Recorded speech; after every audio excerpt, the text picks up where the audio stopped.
Ça va commencer à être dur de pas s'enflammer pour l'équipe de France. Alors je sais ce que vous allez me dire, on affrontait que des petites équipes jusqu'à présent, et encore, j'ai envie de dire le Sénégal, c'est loin d'être un client facile. Vous allez me dire que la Suède n'était pas forcément l'adversaire le plus redoutable de la compétition, mais au bout d'un moment, je sais pas vous, mais moi j'ai pas envie de jouer le pisse-froid durant toute cette Coupe du Monde 2026. Ça se trouve, ça tournera mal pour l'équipe de France, mais en attendant, je trouve qu'on a quand même plein de raisons de se réjouir.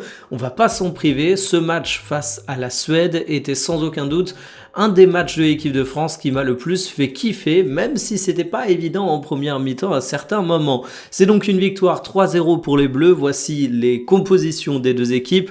Rarement on aura vu les 4 offensifs français briller autant et en même temps. Mbappé ajoute 2 buts à sa collection, déjà 6 au total, ultra dans le sens du jeu, super exemplaire, même sans ballon.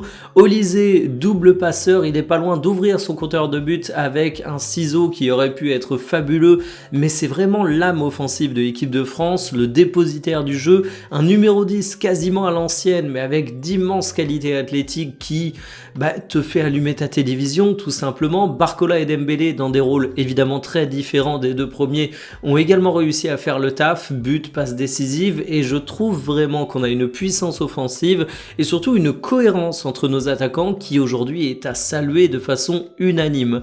Il y a un mec qui était particulièrement attendu, c'était Lucas Digne à la place de Théo Hernandez. Je ne cesse de dire que Lucas Digne a une autoroute, mais qu'il la prend en vélo, donc c'est compliqué. Ici, je dirais pas qu'il a pris la Ferrari pour se lancer à 130 km/h sur l'autoroute.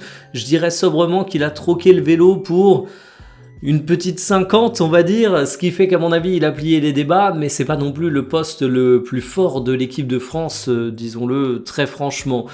C'est un début de match qui était moins évident, comme je disais, peut-être parfois un petit peu d'agacement de la part des Bleus qui n'ont pas immédiatement trouvé la solution, mais à partir du moment où les Suédois ont commencé à craquer, ça a totalement déroulé. D'ailleurs, sur l'ensemble de la rencontre, on a 25 tirs, je ne sais pas si on se rend compte de la folie, des belles occasions en plus, Mbappé pas loin d'ouvrir la marque en début de match, le fameux ciseau de Olysée, Barcola qui à un moment crochette super bien. On a désormais, je pense qu'on peut le dire, une très belle tête de favori pour cette Coupe du Monde 2026.